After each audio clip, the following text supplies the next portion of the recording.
me kreun e LDK-s Lumir Abdigjiku përfundoi pa marrëveshje lidhur me kandidaturën për presidentin. Kurti tha se kishte ofruar disa opsione bashkëpunimi për fshirë bashkëqeverisjen, postin e zëvendës kryeministrit dhe disa ministri për LDK-n, si dhe drejtimin e kuvendit, por asnjëra prej tyre nuk u pranua. Dhe unë kam në lidhje të drejt për drejt tani për zhvilluar një bisedë lidhur me këto zhvillimet e fundit dhe negociatat që kanë vijuar bisedime deri më tani për kreun e ri të shtetit Kosovës, zotin Krenar Shala, drejt për drejt nga Prishtina. Zoti Shala, përshëndetje. Përshëndetje, kam kënaqësinë të jemi jo. Kënaqësi edhe për ne.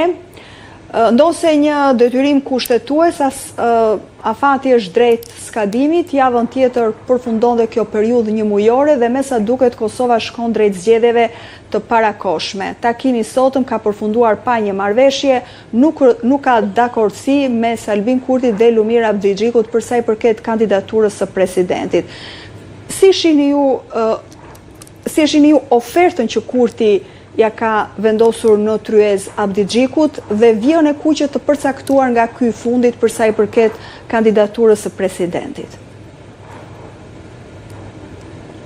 Do të dëshiroja të vëja theksin tek impotenca, nëse mund të them ashtu, opozitare, që refuzon që të bashkëndodhë dhe të propozoj një kandidat konsensual, dhe kështu të vendoste veten në një pozicion shumë të pavojshëm, ka shi Kurtit, duke vendosur Kurtin në një pozicion ku në rast se do ta refuzonte ofertën e tillë, atëherë Kurti do të vendosej pra në një situatë mjaft të vështirë dhe partitë opozitare do të arrinin që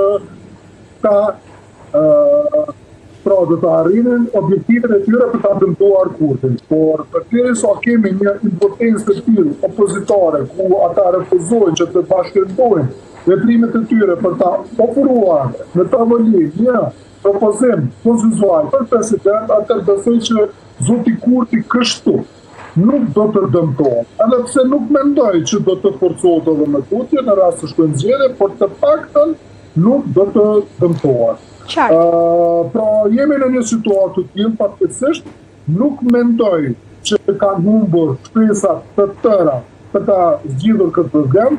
Kemi edhe 8 ditë që kanë mbetur, besoj që palët nuk do të rrishtin nuk do të pushojnë sërish për të zgjedhur presidentin, nuk duhet të konstatojmë që gjasat janë zero që do të jemi pa president deri në këtë datë, të shohim. Mirë, zoti Shala, pra Lidhja Demokratike e Kosovës nuk vjen me një propozim konkret, një kandidatur për presidentin, por nga ana tjetër thot, sikurse edhe sot zoti Abdigjiku e ka thënë, që nuk pranojmë që kandidati të jetë nga radhët e vetëvendosjes. Përse ky qëndrim nga ana e LDK-s? Edhe nuk propozon, por edhe nuk pranon kandidaturën nga vetëvendosje. Edhe ky propozim nuk është një propozim i cili në rast të zgjedhjeve do ta dëmtonte zotin Kurti, sepse zoti Kurti ofroi një alternativë. Tha, merreni ju kryetarin e kuvendit. Pra, tri nga këto pozita që është duke aluduar LDK-ja që vetëvendosja nuk duhet të ketë, zoti Kurti bëri kompromis.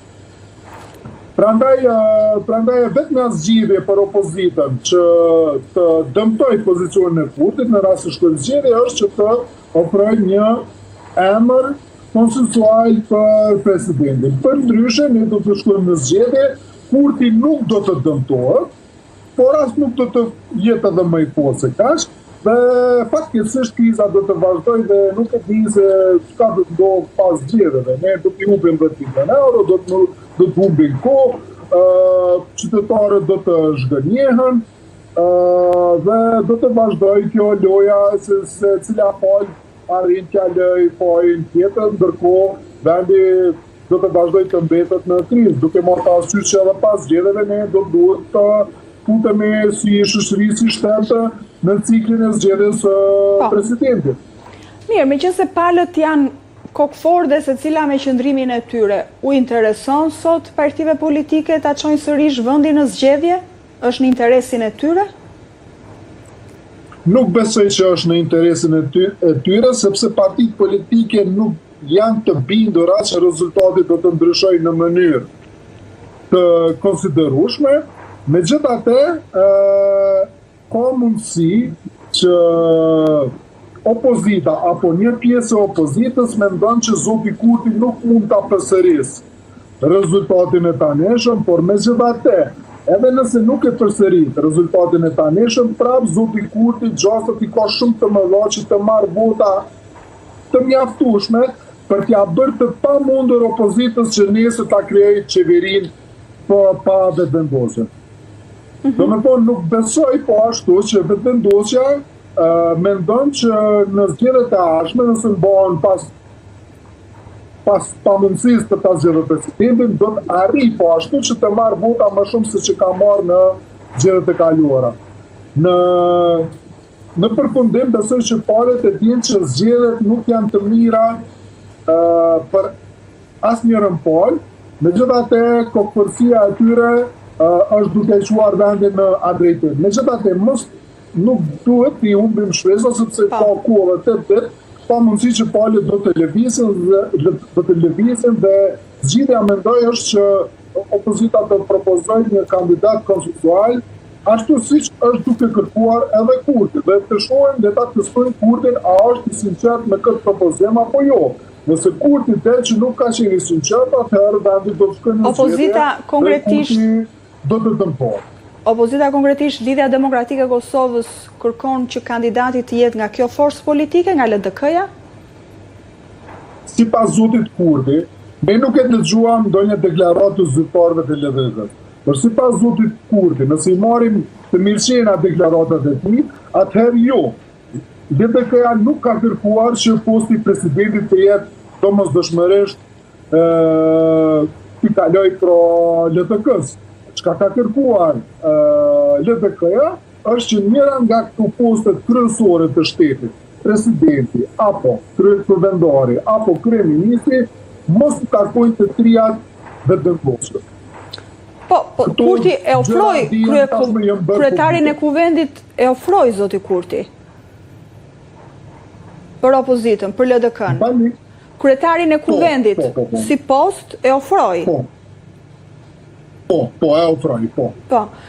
Mirë, po nga ana tjetër, zoti Shala, a mundet zoti Kurti të tregohet më luajal dhe ndoshta ta shmang, megjithëse do shohim se çfarë do ndodh gjatë këtyre 8 ditëve, por ti shmangë zgjedhjet e parakoshme nëse do të paraqiste një emër konsensual apolitik që të pranonte, që të merrte edhe konsensusin e partive opozitare për sa i përket kandidatit për president, duke shmangur kështu emrin e Glau Konjufcës, meqense nuk e pranon opozita një emër nga vetëvendosje?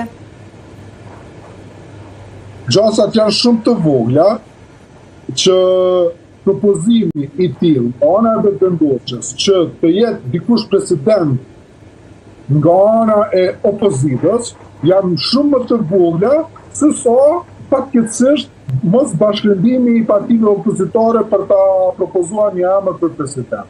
Nëse mungesa e një bashkëndimi të tillë opozitar për ta ofruar një president mungon, si mund të presim që ka shpesa më shumë që propozimin nga ana e vetëvendosjes për një kandidat konsensual opozitar do të ishte i pranueshëm për opozitën. Dakor, po si mund të lexohet fakti që opozita nuk propozon? Edhe kërkon që kandidati të mos jetë nga radhët e vetëvendosjes dhe nuk propozon një emër.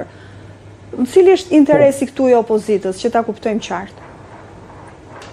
Interesi strategjik i opozitës, jo vetëm i opozitës kosovare, po i secilës opozitë në botë është që ta dëmtoj pushtetin. Por duhet ta dëmtoj pushtetin, e jo ta forcoj pushtetin.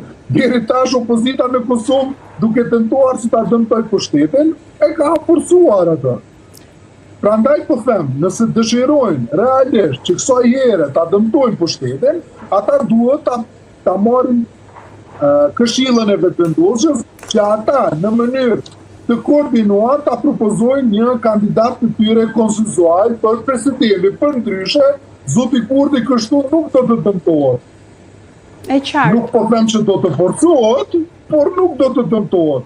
Pra, qëllimi strategjik i opozitës nuk do të arrihet as në këtë zgjedhje. Dakor, po tha që janë edhe 8 ditë me shpresën se do të gjendet një dakorsi, një kompromis. Nga kush, po, nga cila palë? Kush do të trigje, do të bëj një hap pas? Unë kam të shpresë, po besoj që do të eksplorohen ende alternativa të ndryshme, mundësi të ndryshme deri në ditën e fundit, palët nuk do të ndalen së rreshturi për të kërkuar zgjidhje. Pra kemi deri në minutat e fundit do të besoj shumë që do të kemi përpjekje dhe nuk besoj që ne... Do ketë një propozim nga opozita? Po të shohem, janë ka shpresa që mund të ketë një propozim nga opozita, të shohem. Nuk besoj që janë përmbyllur të gjitha mundësit për të gjetur një zgjidhje. Të shohem se çka do të bëj LDK-ja, edhe pse kryetari i LDK-s tha që më nuk do të ketë takime. Pra, nuk ka pasur pajtim dhe më nuk do të ketë takime. Nuk besoj që duhet të merret aq seriozisht kjo deklaratë. Mund të ketë ndryshime të kësaj deklarate, por edhe nuk e dim se çka do të ndodhë edhe me PDK-n dhe në përgjithësi. Po pikërisht me PDK-n, zoti Shala, sepse ne, domethënë takimi që ka zhvilluar zoti Kurti kanë qenë disa dhe kanë qenë me zotin Abdi Xhiku. PDK ka një tjetër qasje?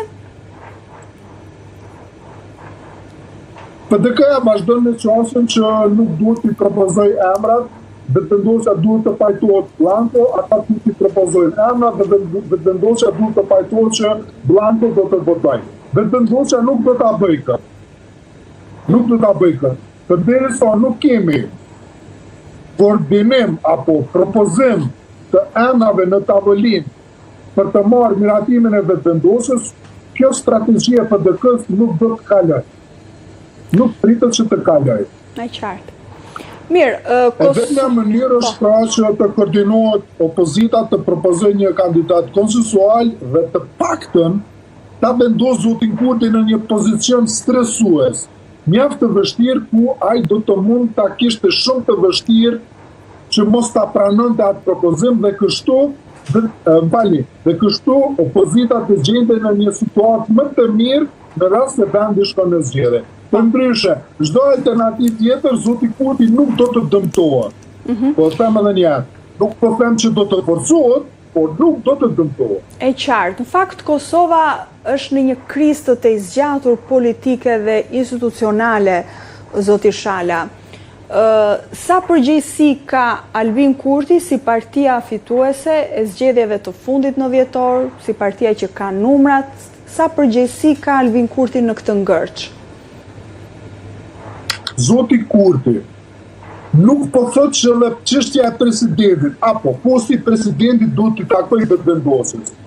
Sikur të thoshte kështu, atëherë qytetarët e tij mjaft mirë që zoti Kurti nuk i ka marrë votat e mjaftueshme për ta kontrolluar ose mund të them se cilën pushtet në Kosovë. Rrjedhimisht njerëzit do të zhgënjeshin me zotin Kurti. Në gjasa të ishin të mëdha që opozita në rast zgjedhjeve do të forcohej më shumë se që është, dhe zoti Kurti do të dëmtojë më shumë se është. Por mes zoti Kurti nuk po thot kështu, atëherë opozita vetëm mundësi për ta konsoliduar pozicionin e vet, për ta dëmtuar zotin Kurti, që është arritja kryesore strategjike e opozitës, është ta ofrojë një propozim konsensual dhe kështu të pres përgjigjen nga ana e vetëvendosjes. Çfarë do që të jetë përgjigja e vetëvendosjes? Do të ishte jo pozitive për vetëvendosje nëse nuk e pranon propozimin e një kandidati konsensual që do të vete nga opozita. Është vërtet që zoti Kurti ka përgjegjësi për zgjidhjen e ngërçit, por nuk është i vetmi që ka përgjegjësi. Përgjegjësia e tij do të ishte vetëm në 2 rrethana. Përgjegjësia totale e tij do të ishte vetëm në 2 rrethana. Nëse ai do të kishte votat e mjaftueshme për zgjedhjen edhe të presidentit dhe nuk do ta bënte, apo edhe nëse nëse do të thoshte publikisht që vetëvendosja me këto vota që i kap vetën edhe president, që nuk është normale. Çdo variant tjetër nuk i bën mirë opozitës, nëse opozita nuk propozon një kandidat konsensual. Në skenari më të keq, Kosova shkon drejt zgjedhjeve të parakohshme, nuk arrihet kompromis përgjatë këtyre 8 ditëve. Përgjegjësia është e të gjitha palëve, zoti Shala? Nuk pres që palët do të fitojnë diçka më shumë se që kanë tash. Çka pres është se si do të vijojnë, unë nuk po besoj që nuk ka më shpresa për të punë, nuk po besoj që këtyre 8 ditëve nuk do ta kemi presidentin, unë ende besoj që do ta kemi presidentin, për shkak të arsyeve që u përmenda më herët, sepse nuk do të ketë ndryshime të mëdha të rezultatit të zgjedhjeve në rast se kemi zgjedhje. Nga procesi këtyre negociatave do të përcaktohet nëse vetëvendosja do të dëmtohet në zgjedhjet e ardhshme apo do të jetë me këto numra siç është tash. Në negociatat që do të vijojnë edhe 8 ditë do të përcaktohet nëse opozita do të forcohet në zgjedhjet e ardhshme apo do të ketë prapë një rezultat të ngjashëm. Por nuk pres rezultat të ndryshëm nga këto zgjedhje që mund të vinë fatkeqësisht nga mosblerja e presidentit. Ka një emër që përflitet? Jo. As nga si qytetari kam propozuar një 3 emra që do të ishin konsenzus i mirë dhe do të ishin besoj shumë edhe të pranueshme edhe për qytetarë shoqërinë, po edhe vetëvendosja nuk do ta refuzonte. Por bërihet mungese nga ana e opozitës për të vazhduar me emra të tillë konsensual që janë njerëz me integritet, janë njerëz profesionalisht të përgatitur dhe të pranueshëm nga shoqëria dhe shumë të pranueshëm apo më mirë të them vështirë të kundërshtueshëm nga pushteti. Janë apolitik, zoti Shala? Gjykoni se Kosova sot për çfarë lloj presidenti ka nevojë? Unë besoj që Kosova nuk duhet të përballet më me çështjen e presidentit, por nuk duhet të përbëj problem çështja e presidentit, sepse e para do ta ketë të pamundur që ta zgjidhë këtë problem përmes ndryshimeve kushtetuese. Në fakt, çdo gjë është e mundur, edhe me ndryshime kushtetuese, por duhet të plotësohen kërkesat e listës së sërdhe. Cila është kërkesa e listës së sërdhe për ta ndryshuar kushtetutën? Është miratimi i asociacionit, që e bën të pamundur këtë opcion. Mes jemi në një situatë të tillë, ku është e pamundur ndryshimi i kushtetutës, ne duhet të vendosim kondita si shoqëri dhe partitë politike duhet të vendosin kondita si shoqëri që çështja e presidentit mos të problematizohet në të ardhmen. Si? Duhet i ofrohet gjithmonë opozitës, por me këtë kusht. Kandidati nuk do të jetë partiak, ose ky kandidat duhet që 10 vitet e kaluara të mos jetë antar i asnjë partie politike. Pra, ky do të jetë kushti i këto kushti për ta zgjedhur për 10 vjet të mos jetë antar i partie politike. Dhe të jetë një njeri i respektueshëm, një njeri profesionalisht i ngarshëm. Dhe sa gjasa ka që kandidati i ardhshëm të ketë këto karakteristika? Ka gjasa. Unë ende besoj që opozita do ta vendosë një kandidat konsensual të tillë dhe do të kemi një zgjidhje për këtë problem dhe shtetit të vazhdoj të ecë tutje. Unë nuk i kam humbur shpresat ende. E qartë. Mirë, ju falenderoj shumë zoti Shala për bisedën dhe për kohën. Ishte shumë kënaqësi, kërkoj falje, por nuk ke çka të thuash tjetër përpos këtyre çka i thash. Pritet, jo. Ne u kërkojmë politikanëve, atyre u kërkojmë se çfarë do thonë dhe se çfarë duhet të bëjnë, sepse kanë tani ata tashmë detyrën që të gjejnë një emër dhe të zgjidhet presidenti i ardhshëm i Kosovës. Ju falenderoj zoti Shala. Faleminderit. Faleminderit. Një tjetër hapësirë publicitare, rikthehemi pas pak.